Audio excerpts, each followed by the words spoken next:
Om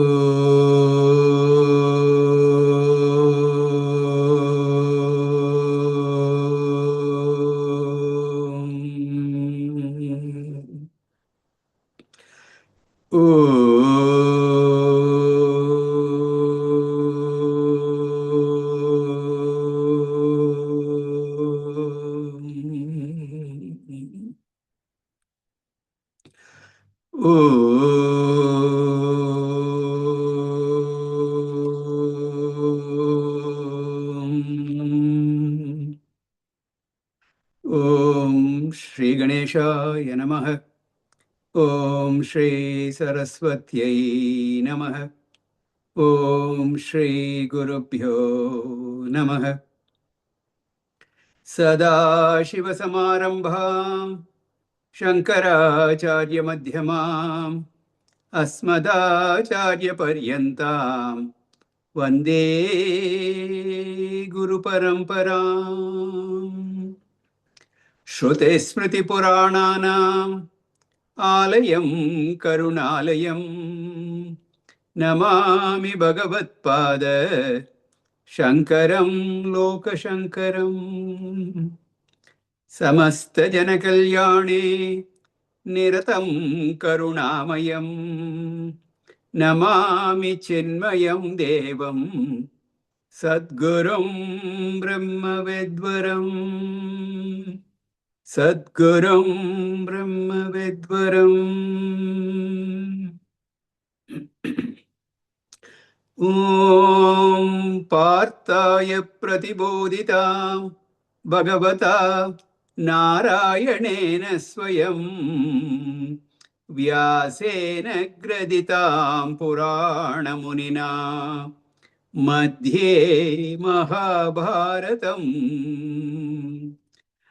Advaitamritavarshiniim Bhagavatim Ashtadashadyayiniim Ambatvam Anusandadhami Bhagavad Gite Bhavadveshiniim Yam Brahma Varunendra Rudra Marutah Stunvanti Devyai Stavaihi Vedai Sangapadakrammo Parishadaihi Gayanti Yam Samagaha Dhyanavastita Tadgatena Manasa Pashyanti Yam Yogino Yasyantam na Vidusura Suraganah Devaya Tasmai Namaha Devaya Tasmai Namaha.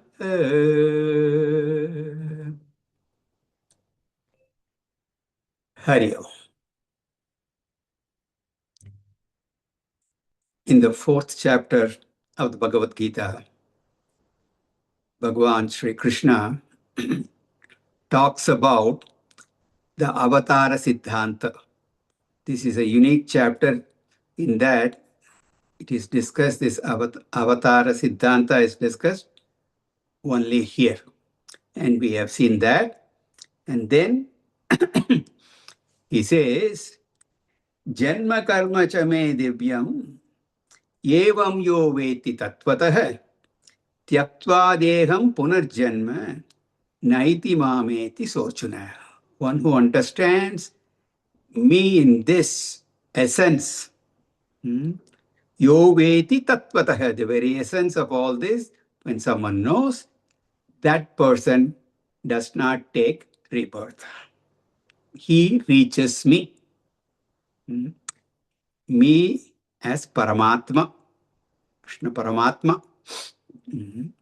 So, when we hear Bhagavan say this, we wonder, has anybody done that? Okay, you saying this, but has anybody? And that's when he said, in the 10th verse, he said, Bahavaha, many people have become one with me, have attained liberation. And when we hear that, we get inspired. I want to do that also. How do I go about doing that? Then he says, Vita Raga Bhaya Krodha Manmaya Mamupashrataha Bahavo Jnana Tapasa Puta Madbhavam Agataha.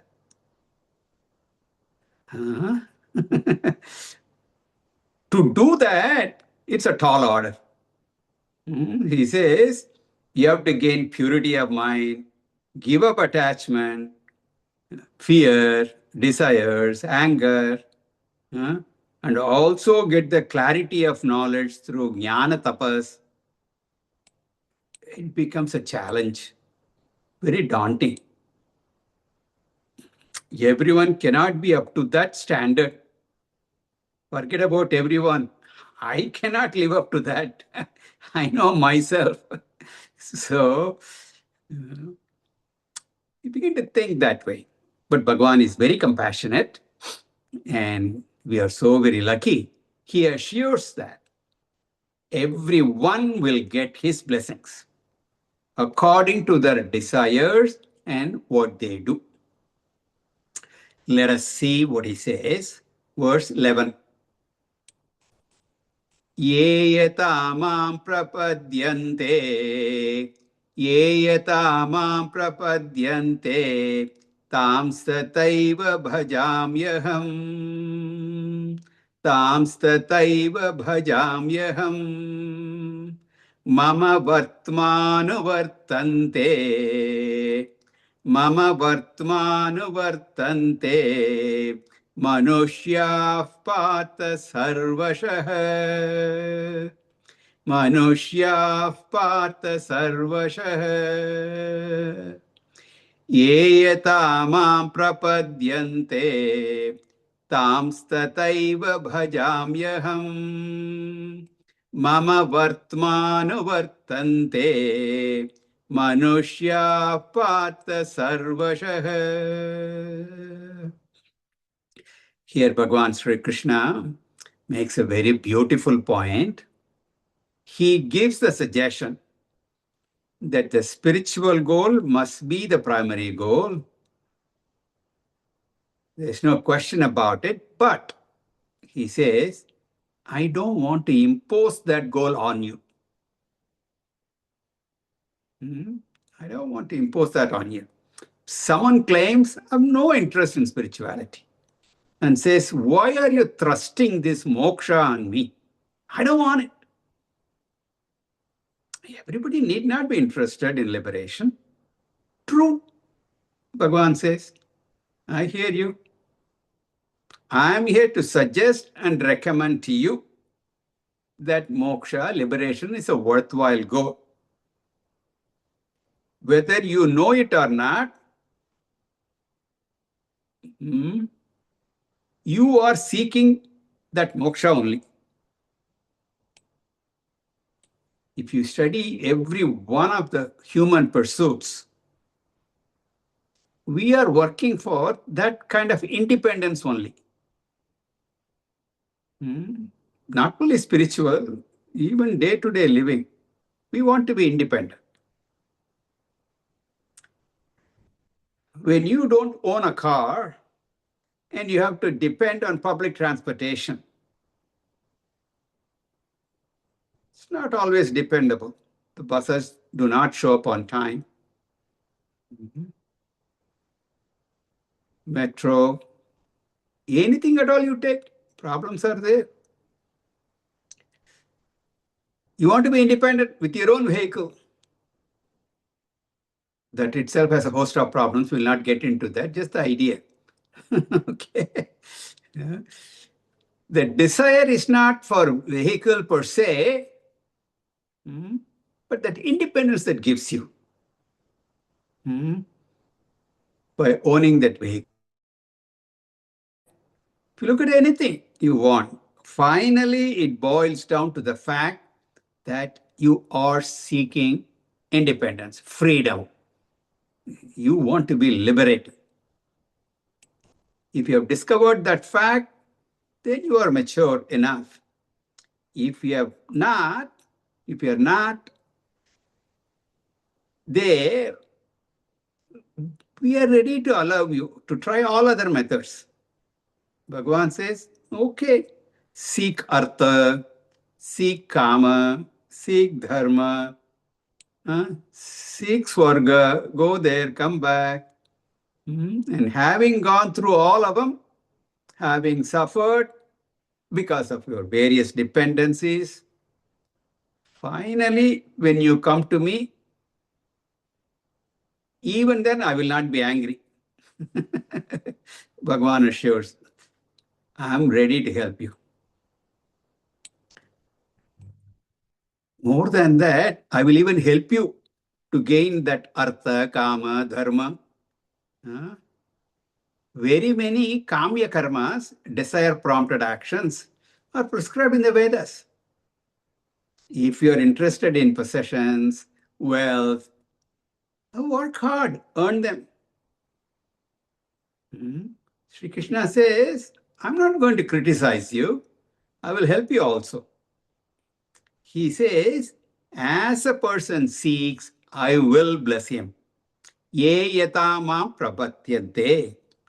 Whoever comes to me with whatever desire, I will not condemn, I will not criticize, I will not chastise. Why are you asking for all these small little things when moksha is there and I can give you that? I'm not going to talk to you like that. You come with any of your desires. The one little condition is let those desires be legitimate desires. And let the means with which you want to accomplish them, let them also be legal, moral, the right way. So the only condition is you follow the law of dharma. Enjoyment is a part of life. Go ahead and enjoy your life, but grow out of it. That's the message. When you enjoy materialistic pleasures, there is always a problem. You will get dragged in more and more, and you can never get out of it. So you be careful. I will tamstataiva bhajami aham. Bless them. I will bless you all with the desired objects, things, whatever you want. Why do I bless them with all these goals? Bhagavan says, Hey Partha, Arjuna, Manushyaha, people, devotees, Mama Vartma Anuvartante. They all approach me with appropriate efforts. So they are following my path only. They are on the road that takes him, that will lead them to me. They come to me with proper means. So my job is to bless them accordingly. There are many, many different devotees who worship God in different forms. Sri Rama, Sri Krishna, Lord Shiva, Devi, Ganesha, Surya Bhagavan, so many forms. And Bhagavan appears in those forms also to them. They may ask for sarvashaha, all different things. Some of them may be seekers of knowledge. They may be bhaktas, may be seeking relief from their troubles. I bless them according to their wishes. So now we can understand that the Lord blesses his devotees. How about those people who don't believe in him? Not only believe in him, there may be some people who condemn him, criticize him. The atheists are there, nihilists are there. Those who are out and out are totally against him. Bhagavan blesses them also. Why? How? It's like this. They may be doing all that. But in doing so, they are seeking ultimately only happiness. That Lord is Sat, Chit and Anand. So, I am happiness. They are seeking that only. So, they are seeking me only. So, he blesses them also. So, he says, continuing on in verse 12, Kangshantah karmanam siddhim. Kangshantah karmanam siddhim. Yajanta iha devatah. Yajanta iha devatah. Kshipram himanushe loke. Kshipram himanushe loke. Siddhir karmaja. Siddhir karmaja. Kangshantah karmanam siddhim. Yajanta iha devatah. Kshipram himanushe loke. Siddhir karmaja. So Bhagavan says here, I have presented two paths in the Vedic scriptures. The first part of the Vedas deal with the first path, and that is called Karma Marga, Pravritti Marga, a life of activity, a life of effort, where you go through certain processes.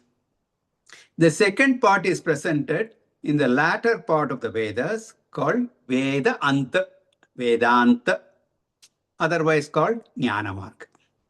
So both paths are there. My job is not to force you into one particular path. I'll let you know what Karma Marga is, and I'll tell you what it will give you.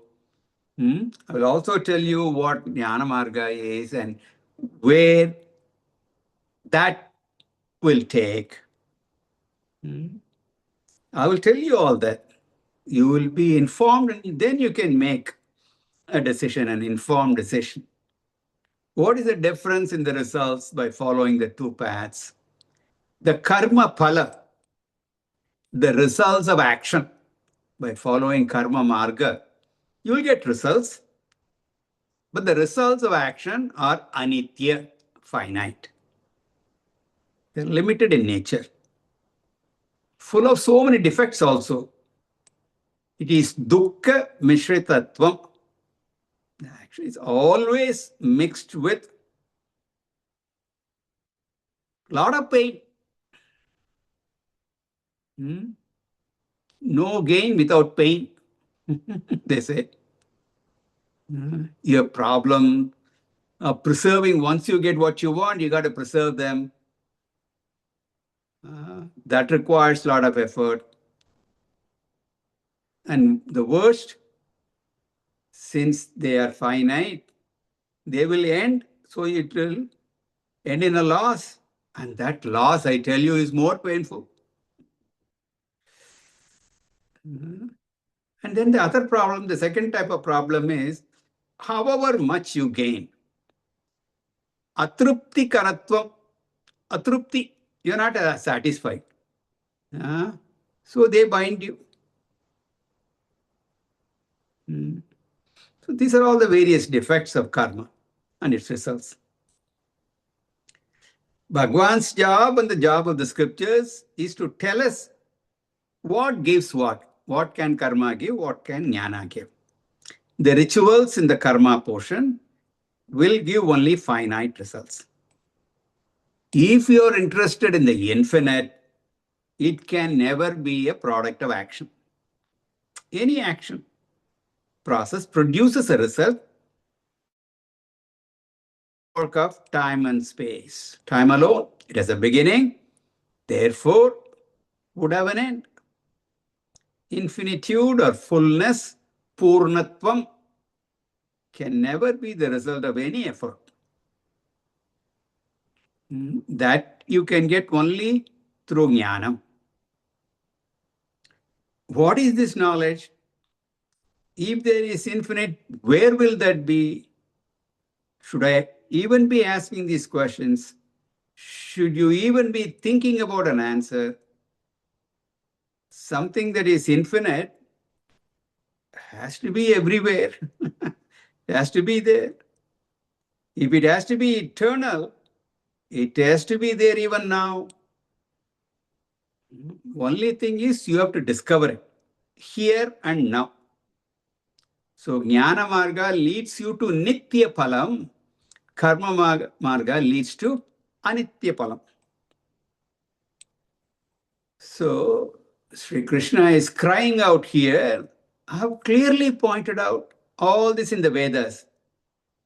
And even though people experience the limitations of karma, tragedy is that most people vote for the wrong party.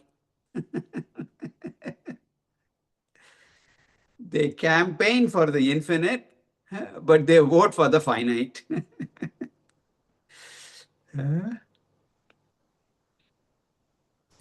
Scriptures don't prescribe purity of mind for the performance of karma. To perform a ritual, you need not be a sadhana chatushtaya sampanna adhikari and all that. You don't need viveka, you don't need vairagya. Purity of mind is a prerequisite for jnana marga, and that is difficult to get. The moment we say give up raga dvesha, likes and dislikes, they say I will give up Vedanta instead.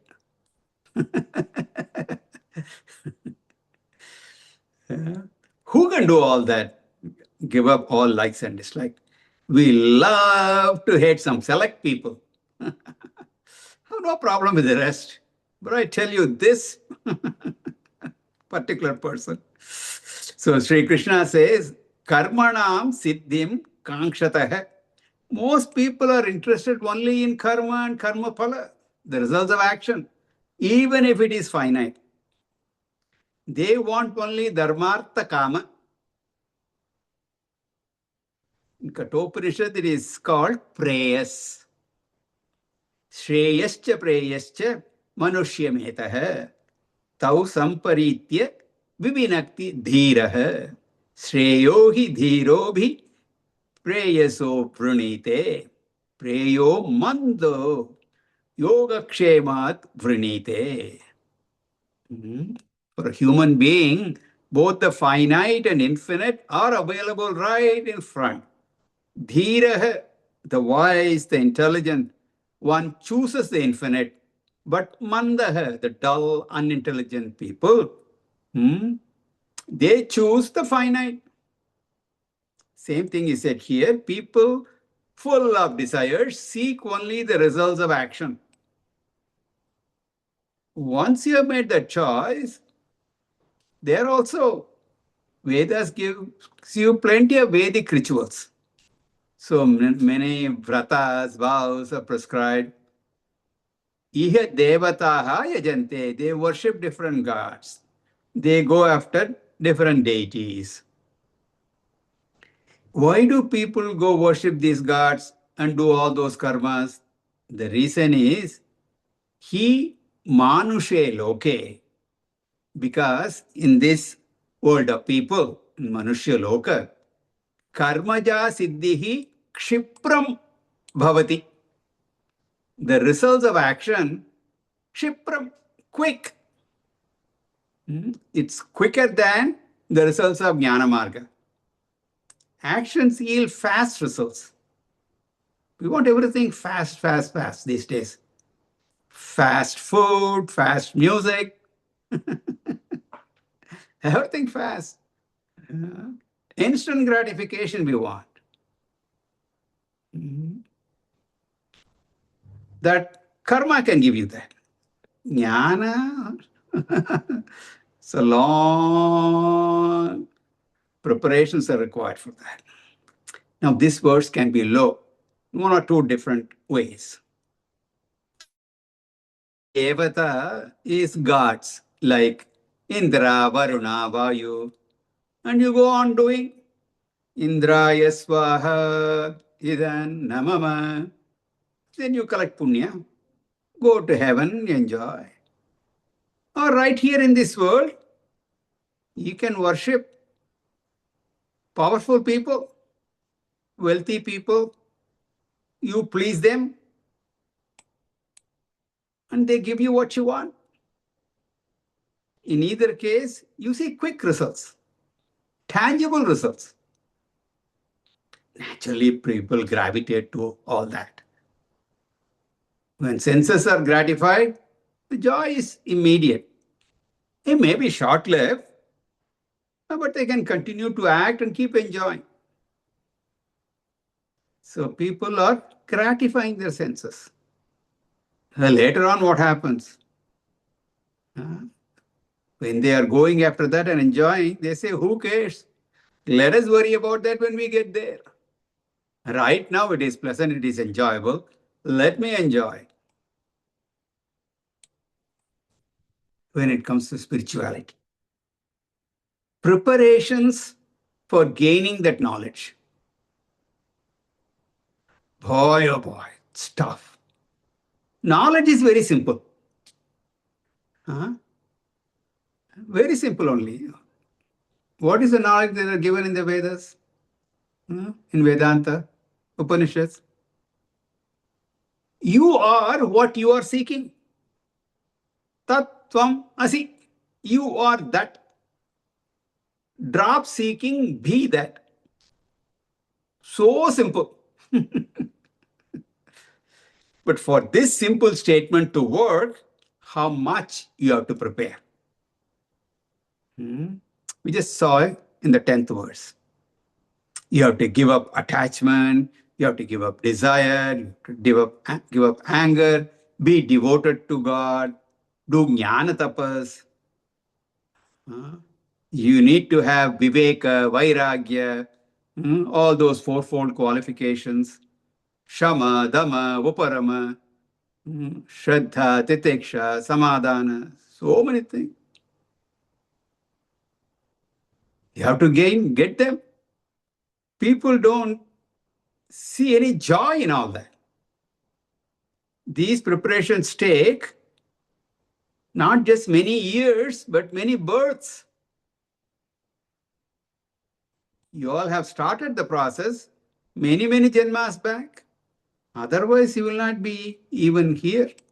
Forget about understanding what is being taught, even to get here. You have done a lot of preparations, done a lot of punya. Not that you don't understand, you do. What I mean is, to be here itself, it's a great blessing. Only those who understand all those come to Bhagavan. Otherwise, they do not go there. They don't even get the fragrant smell of that. Bhagavan has given the scriptures in the form of Vedas, and the scriptures talk about spiritual end and material ends also. He has talked about the two paths, karma marga, jnana marga. Also talked about seekers. Further says, not only have I given the Vedas to gain different goals, I've also prescribed a lifestyle for a person to follow and accomplish both material goals and spiritual goals. This is a very ingenious way because normally materialism and spirituality are diagonally opposite. For material goals, I seek external factors for happiness. I go on depending on one thing or the other.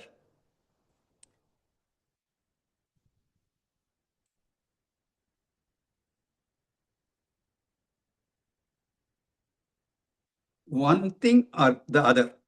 I go on depending.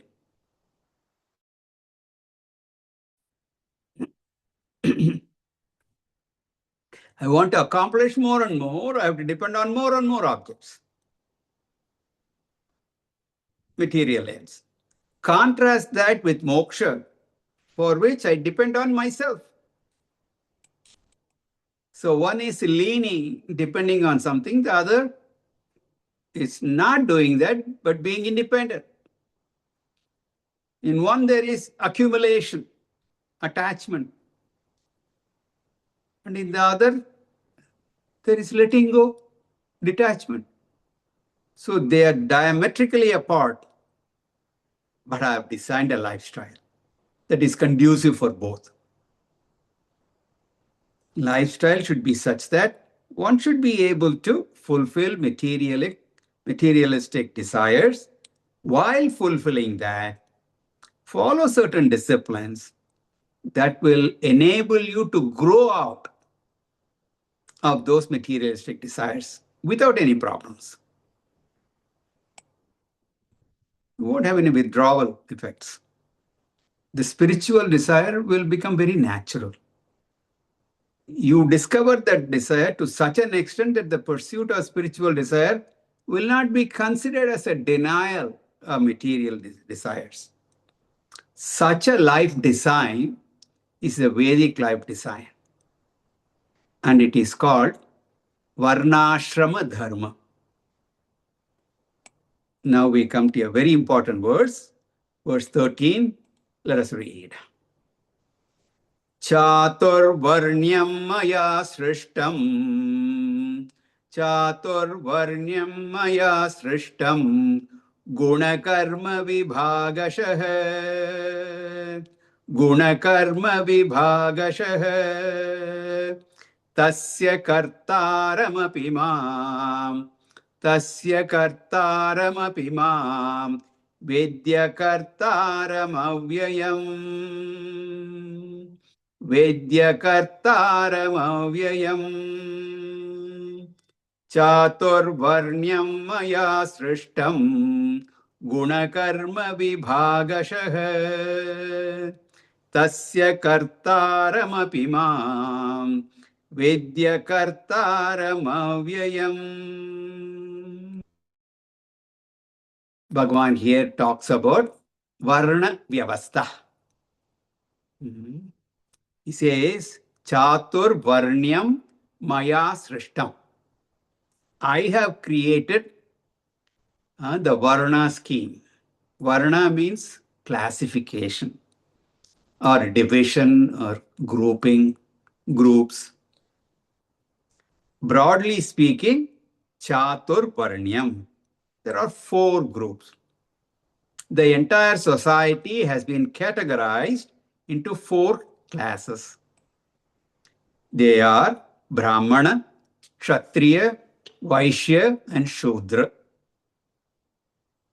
The next question is, what is the basis of this division?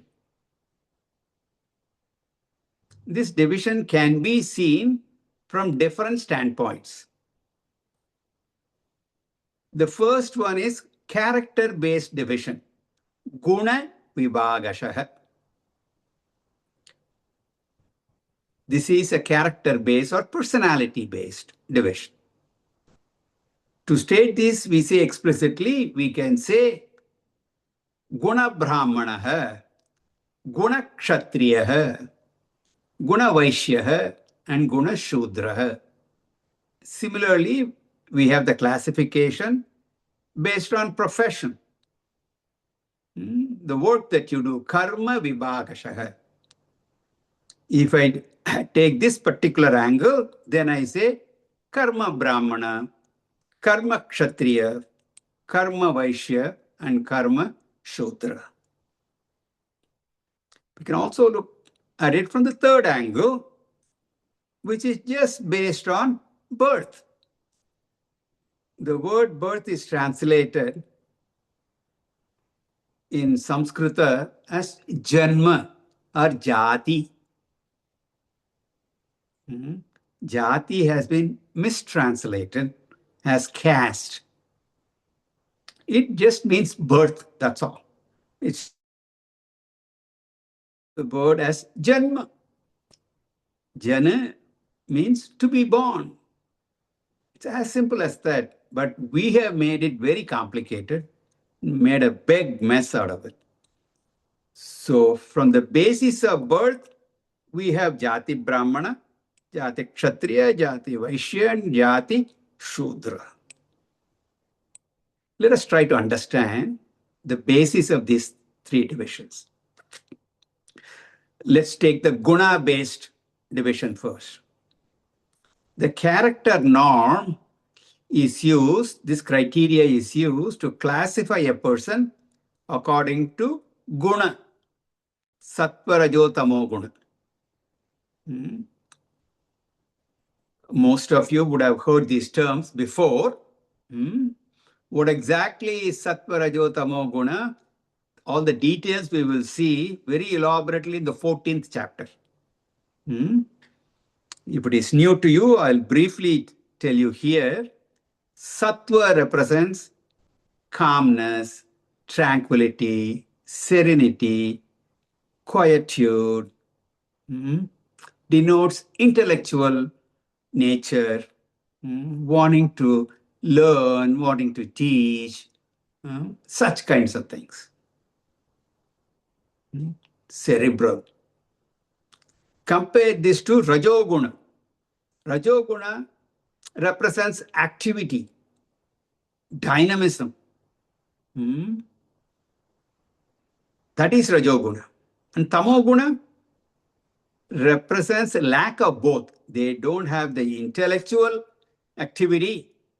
They're not prone to that, nor are they physically active.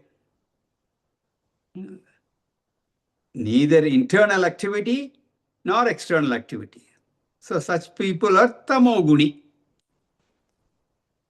So the scriptures point out that a guna brahmana is a person in whom sattva guna is dominant.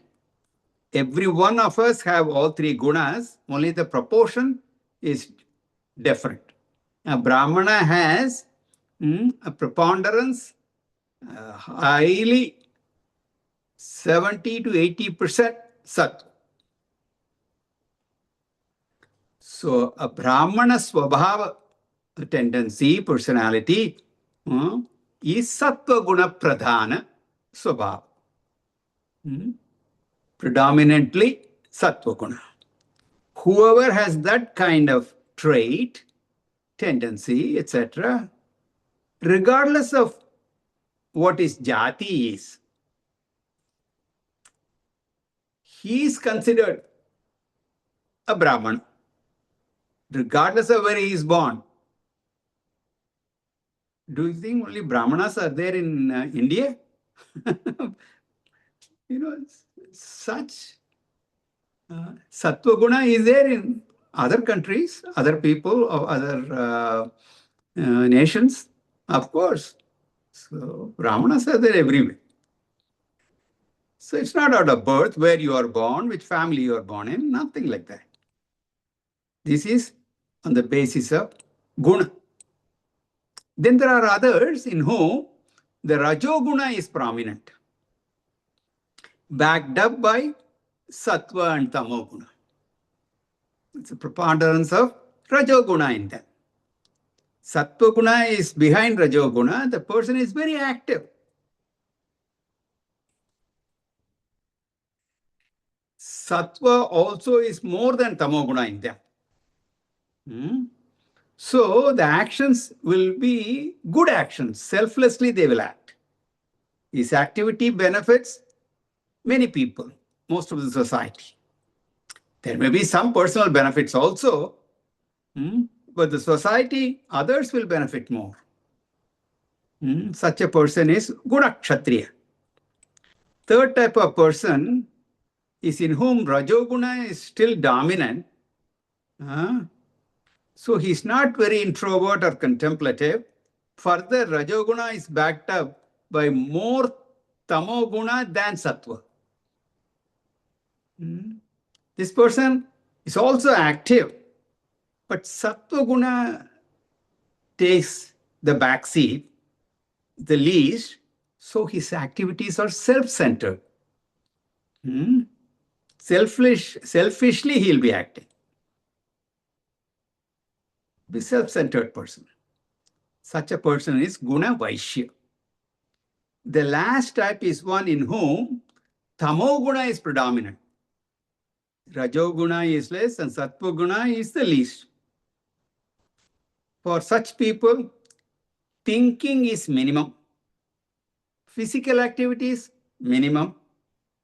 Most of the time, they are either sleeping or sleepy, very lazy, and any little activity they do, mechanical, thoughtless activity. Such a person is a Guna Shudra. This is the first basis of classification.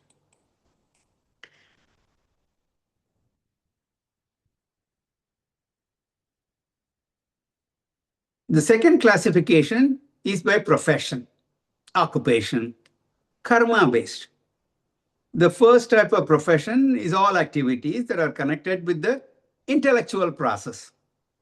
Learning, teaching, research, and all such intellectual activities fall under this category. It may be spiritual or secular. The think tanks come under this classification. A person engaged in such a profession is karma brahmana. The second type of profession is administration, governing, providing infrastructure in the society, maintaining law and order, and that is called Kshatriya karma. And one who is in that type of occupation is karma kshatriya. The third type of profession that is possible is all activities related to economy. In the old days, production of wealth meant agriculture. But modern economy is much more. Anyone who takes up such professions will be called karma vaishya. Fourth category is all those people that help the other three. They don't have the ability to think or execute or mobilize resources, but they help the others. So, such a person would be a karma shudra. And now please remember, a karma kshatriya can be guna vaishya. All combinations are possible. It's possible. The last basis is neither guna nor karma, but just based on birth. Someone born to a karma kshatriya is called kshatriya by birth. He may or may not have the characteristics to be a kshatriya and may not take up the role of a kshatriya. It's only a claim that he was born in a royal family, that's all. It's a jati kshatriya. In the same way, we have jati brahmana, jati vaishya, jati shudra. If a jati vaishya gets elected to be the president of a country, he becomes a karma kshatriya. But by character, he may be a guna shudra. So any number of permutations and combinations are possible. Now the next topic we have to see is whether there is a gradation among these four. Is one superior to the other, one better than the other? What is the view of the Shastra? Shastra says that when you look at from the jati angle, there cannot be any gradation. Really speaking, all of them should be respected equal. So jati brahmana, jati kshatriya, jati vaishya, jati shudra, they're all equal. And that is where we have made the maximum.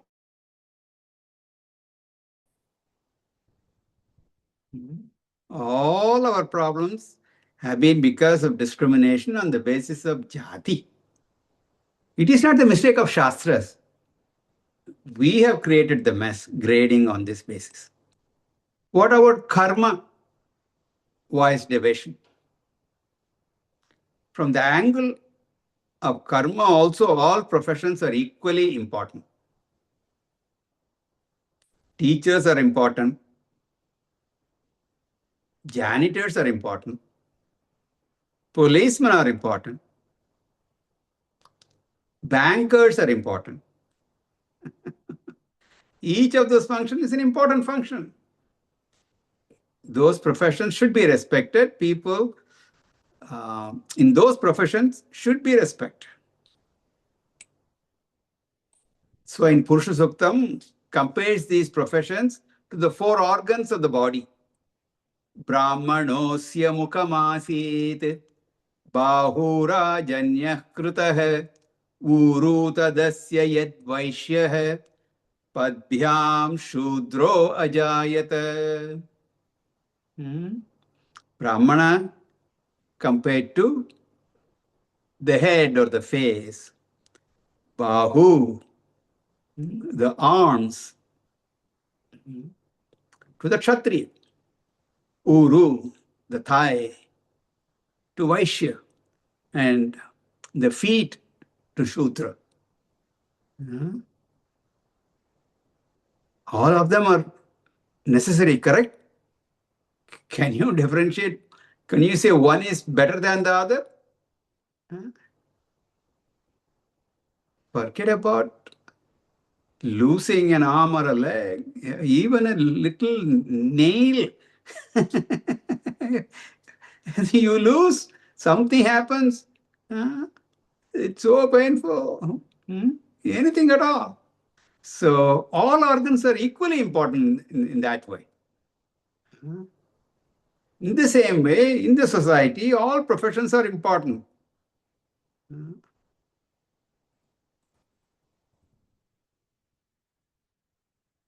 The janitors go on strike. The trash pickup people go on strike. Trash starts accumulating. In your neighborhood, you had it. Very important profession. So you cannot look down on any profession. So when they said Brahmana hai asya mukham asit, understand that mukham, the head or the face, stands for knowledge, speech. All the jnanendriyas are there. The society's head must be guna brahmana, rooted in sattva. So guna-wise, there is gradation. Karma-wise, there is not. Guna-wise, character-wise, there is certainly a gradation. A lot of noble character is certainly superior. He has to be respected. He has to be worshipped. In fact, a truly noble man will not demand respect. People naturally respect him. Once we accept the gradation from the standpoint of guna, each one of us can aspire to be the best. We can build our character. Nobility, regardless of which group we belong in terms of jati or karma. We should do so because sattva guna is closest to atma jnana. As spiritual seekers, we should aspire to be guna brahmana, to make progress in our spiritual journey. Guna brahmana will be respected, and we do have a tradition of doing so. So many saints and sages were not jati brahmana, but are respected. Vishwamitra was a Raja Rishi. So the bottom line is jati-wise and karma-wise, gradations are not acceptable. We should respect a guna brahmana, and all of us must aspire to become one, regardless of where we are now. Where do we have a choice? At the level of birth, we don't have a choice. We're already born there. We do have a choice of profession. We can choose based on jati or guna.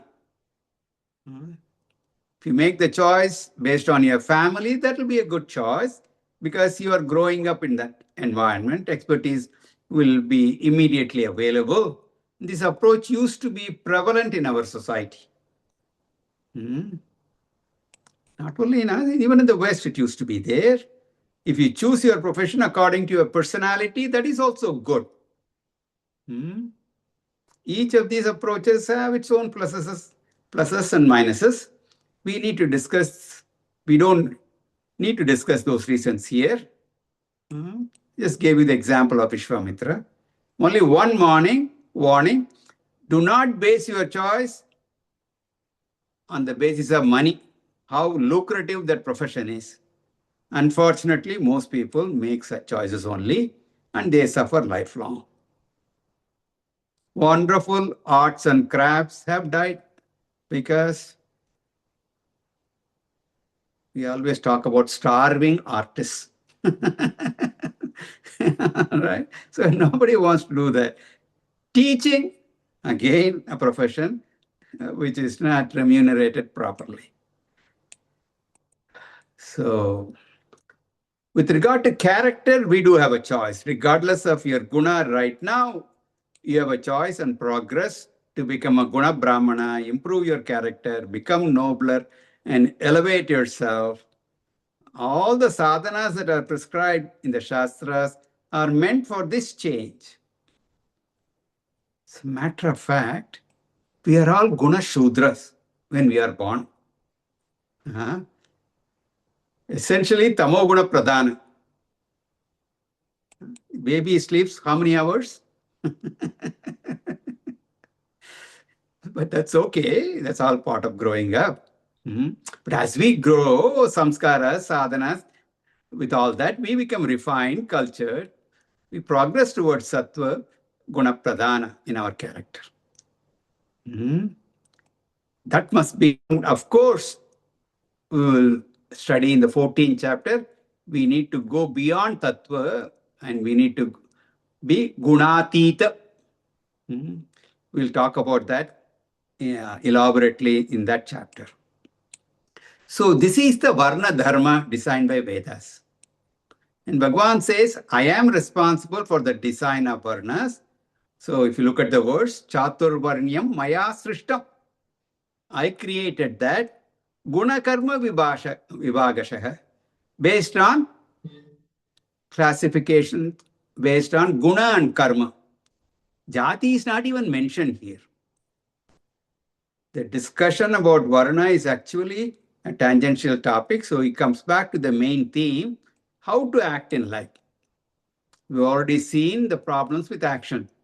Kriti mahodadau patana karanam, karmana badhyate jantuhu. One gets bound by action. How to act without getting bound. Gain knowledge. With knowledge, get into any action, it will not bind you. This is going to be the topic, how to get knowledge and work in this world without getting affected by both responsibilities as well as the results of action. To prove the efficacy of Jnana, he quotes his own example. Look at the second line. Tasya kartaram apimam vidhi Arjuna. I did not escape from my duties. I did all those karmas. We will see what those karmas later in the first line. I remain involved in action. I am here, Mahabharata war. I am driving your chariot. I am doing everything. Even then, akartaram mam vidhi.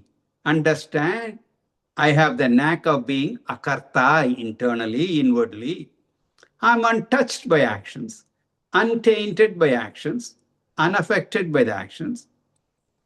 I am able to keep myself away from action. Not only the actions do not bind me, the results of actions also do not bind me. Therefore, I am avyayam, undisturbed. So, more of that we will see in the next class. Om Purnamadav Purnamidam Purnat Purnamudachyate Purnasya Purnamadaya Evavashishyate. Om Shanti Shanti Shanti. Harihi Om. Shri Gurubhyo Namaha. Harihi Om.